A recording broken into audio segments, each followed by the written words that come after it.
오늘 매우 추운 날씨인데 우리 또 많이 나오셔서 감사합니다. 어제 새벽에 우리가 보았던 말씀 가운데서 하나님께서 이사야 선지자에게 이상을 보여주었습니다. 그 이상이라고 하는 것이 자신의 백성들에게 회복을 주고 그리고 새롭게 재건하여 회복을 하게 하신 후에 부흥의 경험을 부흥하는 모습, 살아나는 모습을 보여주었습니다. 여러분, 이 부흥은 영적인 침체에 빠진 패배주의에 빠져 있는 그들을 향하여 다시 깨우는 것, 다시 살리는 것, 그리고 반전이요 신앙의 역전이 부흥의 모습으로 나타납니다. 어제 말씀의 1절에 보면 가련하고 가난한 자가 물을 구하되 물이 없어 갈증으로 그들의 해가 마를 때라는 표현을 썼다고 그랬습니다. 가련하고 미련한 자, 물을 구하되 물이 없어 갈증으로 그들의 입이 마를 때, 그들의 입만 마른 것이 아니라 그들의 영혼이 말랐다고 그랬습니다. 이스라엘 백성들의 상태가 혀가 마른 것처럼 영적으로 메말라 있는 상태, 그런 영적인 패배주의 상태에 있는 그들의 모습을 향하여 하나님께서는 반전을 이루셨습니다. 영적인 메마름의 상태를 그대로 두지 아니하시고 그들 상황을 완전히 새로운 모습으로 바꿔주는 것을 우리 어제 새벽에 보았습니다. 하나님의 백성들을 부흥으로 변화시키는 과정은 네 가지로 나타납니다. 첫째는 선지자 이사야의 말씀을 주어서 말씀을 깨닫게 합니다. 말씀으로 깨닫게 하는 것이 부흥의 출발입니다. 여러분, 믿음은 들음에서 나고 들음은 하나님의 말씀으로부터 나신다 했습니다. 내가 듣는 것이 없는데 내가 깨달을 수 있겠습니까? 전할 수 있겠습니까? 듣는 것이 있어야 내가 깨달을 수 있고 전할 수 있고 내가 믿을 수 있는 거 아니겠습니까? 그래서 믿음은 들음에서 나기 때문에 여러분, 하나님의 말씀을 듣는데 열심을 내기를 축복합니다. 선지자에게 하나님께서는 이렇게 약속하셨습니다. 나의 여호와가 응답하겠다. 내가 너와 함께 하겠다. 나의 의로운 오른손으로 너를 붙들겠다. 나 이스라엘의 하나님이 싫어하여 버리지 아니할 것이라. 자신의 백성들에게 이렇게 말씀을 전해 주었습니다. 이 말씀을 듣고 이사야 선지자는 곳곳에 다니면서 하나님이 응답해 주시겠다 했다. 우리의 말을 우리와 함께 해 주시겠다 했다. 그리고 의로운 오른손으로 우리 모두를 붙들어 주신다고 했다. 그리고 우리를 싫어하여 버리지 않는다고 하였다. 계속해서 백성들에게 믿음을 심어주고 들을 수 있도록 계속해서 선포하고 다녔던 거죠. 선지자의 말씀이 들려질 때 사람들의 마음속에, 백성들의 마음속에 믿어질 때, 그 말씀이 듣고 믿어질 때 그 말씀이 역사하기 시작합니다. 두 번째는 믿음의 역사를 통하여 체험을 경험하게 합니다. 여러분, 부흥으로 나아가는 것은 말씀을 듣고 그리고 새롭게 듣는 것에 그치는 것이 아니라, 말로만 약속하시는 것이 아니라 하나님께서 채워주시는 은혜가 있다는 거죠. 체험의 경험을 하게 해주십니다.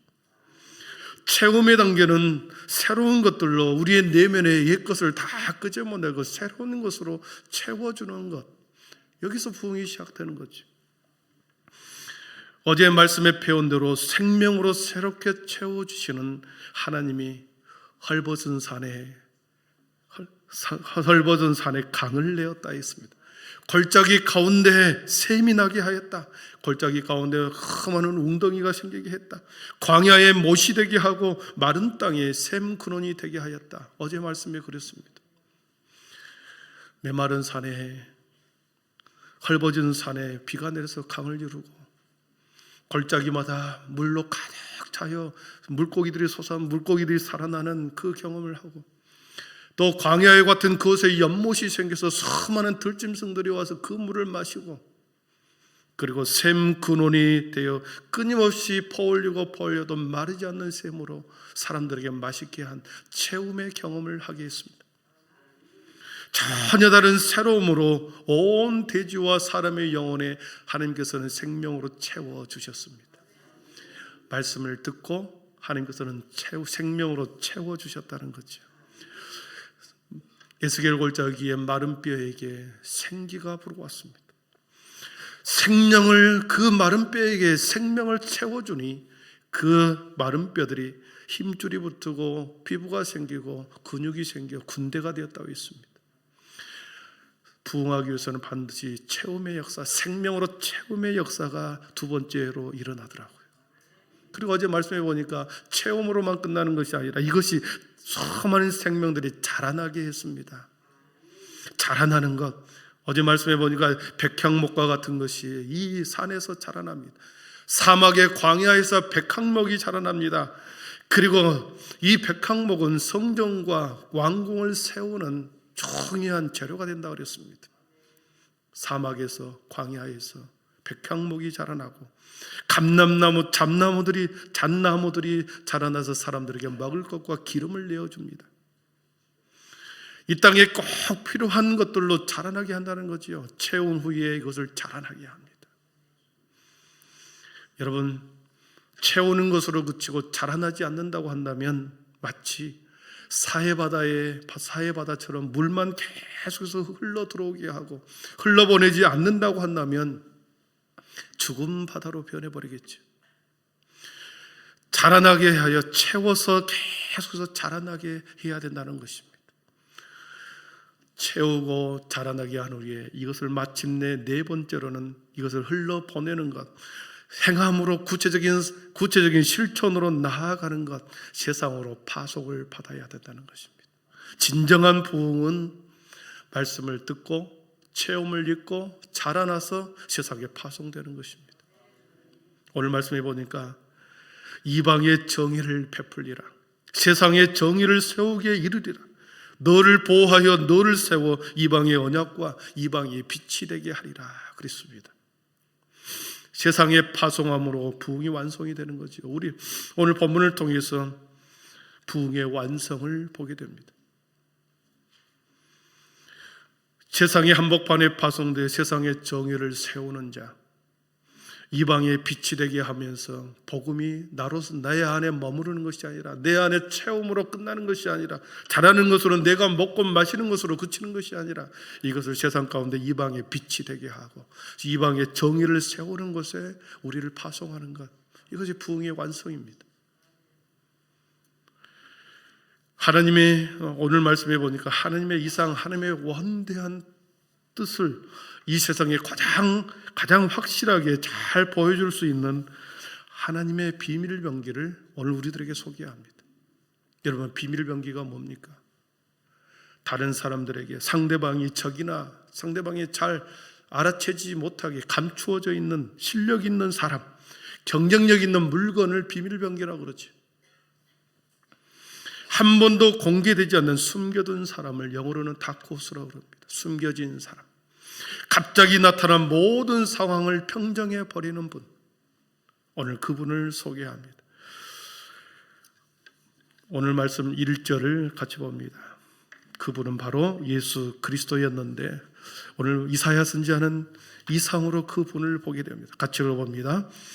내가 붙드는 나의 종, 내 마음에 기뻐하는 자, 곧 내가 택한 사람을 보라. 내가 나의 영을 그에게 주었은즉 그가 이방에 정의를 베풀리라. 아멘. 하나님께서 세상의 모든 사람들에게 이방의 빛으로 이방의 정의를 세우는 자로 완벽한 한 사람을 세우시고 그 사람을 세상에 파송시켰고 그 사람을 세상 가운데 세우시는데 그분을 나의 종으로 표현합니다. 여러분, 내가 붙드는 나의 종, 종의 개념이 뭐다 그랬습니까? 비하하는 말이 아니라 낮추는 말이기도 하지만 이 종은 주인과 붙어있는 자를 말한다 그랬습니다. 주인의 명령을 온전히 수행하기 위해서는 주인과 붙어 있어야 되거든요. 묶여 있어야 된다는 거죠. 이 종이라고 하는 개념이 바로 하나님과 주인과 묶여져 있고 그리고 붙어 있는 존재, 하나님의 온전한 뜻을 이루기 위해서 하나님과 붙어 있는 자, 그래서 내가 붙드는 나의 종으로 표현합니다. 종이 주인과 떨어져 있고 자기 주관대로 행한다면 이미 종은 아닙니다. 주인에게 신실하게 붙어 있는 그 종, 그래야 온전히 주님의 뜻을 이룰 수 있는 거죠. 예수 그리스도를 종으로 표현하는 이 말씀은 가장 겸손한 표현이기도 하지만 성부 하나님과 붙어 있어서 성령님과 성부 하나님과 한 몸이 되신 분이라는 것을 표현하는 의미입니다.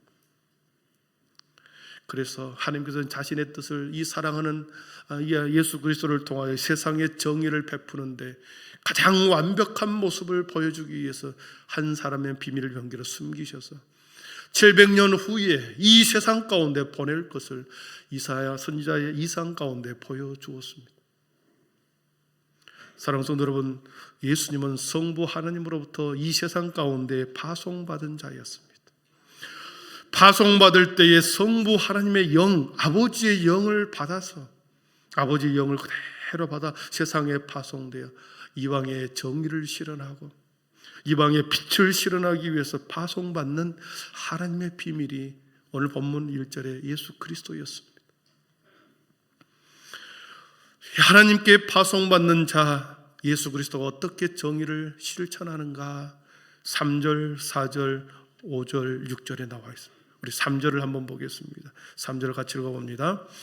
상한 갈대를 꺾지 아니하며 꺼져가는 등불을 끄지 아니하고 진실로 정의를 시행할 것이며 할렐루야 아멘. 상한 갈대를 꺾지 않는다 그랬습니다. 꺾여진 갈대, 쓸모없는 갈대, 꺼져가는 등불, 가만 놔둬도 꺼져버리는 그 등불조차도 끄지 않는 우리 끄지 않는다 했습니다. 절망적인 상태에 있는 사람, 죄악에 가득하 있는 사람을 결코 버리지 않고 꺾어버리지 않고 그들의 생명조차도 무시하지 않고 하나님께서 가장 자신의 생명으로 그들을 정의를 베풀 것이다 말씀하십니다. 우리 4절을 한번 같이 읽어봅니다. 4절입니다. 시작. 그는 쇠하지 아니하며 낙담하지 아니하고 섬들이 그 교훈을 앙망하리라. 아멘. 여러분, 세상에 정의를 세우는 데는 많은 걸림돌이 있습니다. 도전들이 있죠. 정의를 세우는 데 있어서 수많은 도전들이 있지 않겠습니까? 사단의 공격들이 수많은 공격 앞에 꺾이지 않고 쇠하지 않고 낙담하지 않는 그러한 마음으로 계속해서 세상의 정의를 세우고 섬들이 그 교훈을 앙망하리라. 앙망이라는 단어, 여호와를 앙망하는 자는 새 힘을 얻는다 했을 때 그 앙망은 하나님을 우러러보는 것이다. 소망을 가지고 끝까지 붙드는 것이 앙망이다 그랬습니다. 세상에 정의를 세우시는 그분이 하나님을 향하여 계속해서 바라보면서 끝까지 낙심하지 않고 쇠하지 않고 부딪히는 수많은 도전 앞에 꺾이지 않고 하나님의 정의를 완벽하게 실현시켜 내시는 분, 그분이 우리 예수 그리스도였습니다. 우리 6절을 같이 읽어보겠습니다. 6절을 같이 읽어봅니다. 나 여호와가 의로 너를 불렀은지요 내가 내 손을 잡아 너를 보호하며 너를 세워 백성의 언약과 이방의 빛이 되게 하리니. 아멘. 하나님으로부터 파송받은 예수 그리스도는 세상의 빛으로 이방의 빛을 비추는 자로 어둠의 모든 것들을 7절에 보니까 눈먼 자들의 눈을 밝히고 갇힌 자를 감옥에서 이끌어내고 흑암에 앉은 자를 감방에서 나오게 하리라. 감추어지고 어둠 가운데 흑암에 앉은 자들을 빛 가운데로 인도하는, 완벽하게 인도해내는 그 이방의 빛으로 우리 그리스도를 숨겨두셨습니다. 700년 동안 숨겨두셨다가 하나님의 때에 세상 가운데 내보내시는데 마태복음 4장 15절 16절에서는 그 세상 가운데 내보내신 우리 주님을 이렇게 표현합니다. 같이 읽어봅니다. 내가 눈먼 자들의 눈을 밝히며 다시 읽습니다. 요단강 저편 해변길과 이방의 갈릴리여 흑암에 앉은 백성이 큰 빛을 보았고 사망의 땅과 그늘에 앉은 자들에게 빛이 비추었다다 하였느니라. 아멘. 예수 그리스도가 이방의 갈릴리 땅에 오셔가지고 흑암에 앉은 수많은 백성들이 그 이방의 갈릴리로 오신 예수 그리스도의 빛을 보았다. 사망과 그늘에 앉은 자들에게 빛이 비추었다.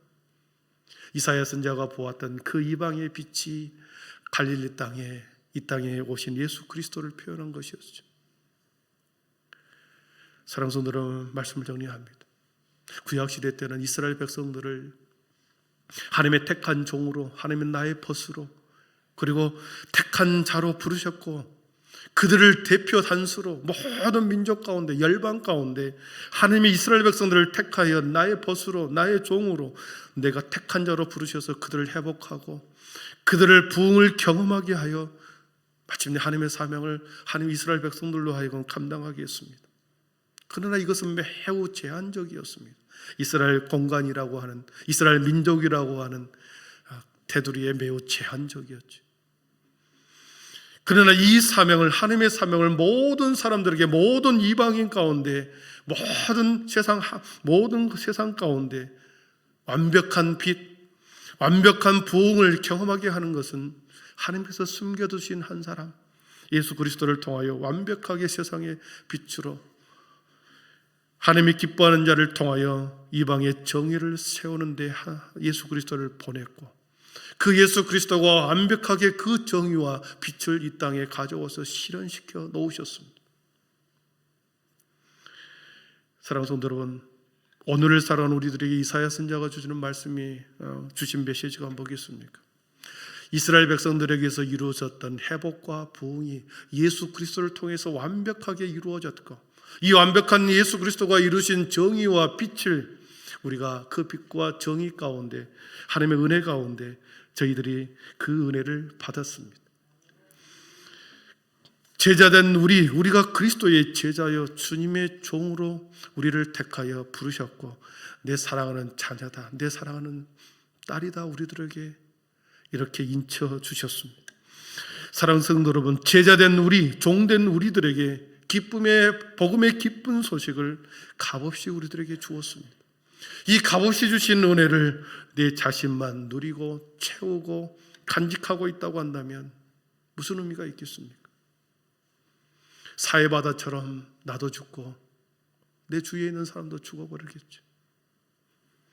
값없이 받은 은혜를 내 안에서 말씀을 받았고 채웠고 그리고 누리고 간직하게 했다고 한다면 이 은혜를 가지고 세상에 계속해서 이방의 빛으로 이방의 생명을 전하는 전달자로 우리가 주님의 뜻을 주님의 제자된 우리가 그렇게 하나님의 마음을 전해야 되지 않겠습니까? 이렇게 나아가는 것이 진정한 부흥이라는 것입니다.